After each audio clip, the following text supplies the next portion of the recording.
Foreign service একাডেমিতে রাজনৈতিক দলের সাথে জাতীয় ঐকমত্য কমিশনের দ্বিতীয় পর্যায়ের ৭ম দিনের আলোচনা চলছে। এখন কথা বলছেন বিএনপি নেতা সালাহ উদ্দিন আহমেদ। আমরা সরাসরি যাচ্ছি সেখানে। নির্ধারিত বিভিন্ন ক্যাটাগরির, যেমন এখানে রাষ্ট্রবিজ্ঞানী, সমাজবিজ্ঞানী, মানবাধিকার কর্মী, নারী এবং সমাজের পিছিয়ে পড়া অংশ থেকে বিভিন্ন শ্রেণী, বিভিন্ন পেশার মানুষের মধ্য থেকে নেয়ার বিষয়ে একটা আলোচনা এসছে। তো এগুলো এখনো পর্যন্ত আলোচনা নিষ্পত্তি হয়নি। তো সুতরাং এখানেই সেটা নিষ্পন্ন রয়ে গেল। আমরা দ্বিকক্ষ বিশিষ্ট পার্লামেন্ট প্রতিষ্ঠার জন্য একমত। 100 সদস্য বিশিষ্ট পার্লামেন্ট সেই উচ্চকক্ষ প্রতিষ্ঠা হোক, সেই বিষয়ে একমত। তবে নির্বাচন প্রক্রিয়া কিভাবে হবে সেই বিষয়ে যদি কোনো আরো সুন্দর প্রস্তাব আসে, গ্রহণযোগ্য প্রস্তাব আসে দেশের স্বার্থে, জনগণের স্বার্থে, আমরা সেটা বিবেচনা করব।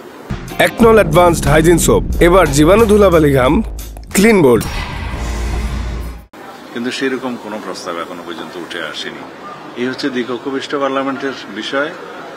আর নিম্ন কক্ষের বিষয়ে, অর্থাৎ বিদ্যমান যেটা আমরা জাতীয় সংসদ হিসেবে জানি, সেখানে বর্তমান পদ্ধতিতে যেভাবে নির্বাচিত হয়, যে এখানে ইংরেজিতে সেটা বলা হয়েছে ফার্স্ট পাস দি পোল, সেটা বলে, সে সিস্টেমে, মানে সরাসরি নির্বাচনের ক্ষেত্রে সংসদীয় আসনে, সেই সিস্টেমে এই জাতীয় ঐক্য কমিশনের পক্ষ থেকে লিখিত প্রস্তাবে সেটাই বলা হয়েছে। আমরা সেটাতে একমত।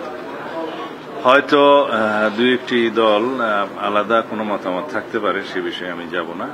তো সুতরাং এখন এই দুইটি বিষয়ই আজকে অনিষ্পন্ন রয়ে গেল। জাতীয় ঐক্যমত্য এখনো হয়নি। জাতীয় ঐক্যমত্য কমিশনের কাছ থেকে প্রস্তাব এসেছে যে সেটা ওনারা আবারও আলোচনা করবেন। তা আমরা আলোচনায় আগ্রহী। এখন এইভাবে আর কতদিন আলোচনা করলে সেটা নিষ্পত্তি হবে অবশ্য জানি না।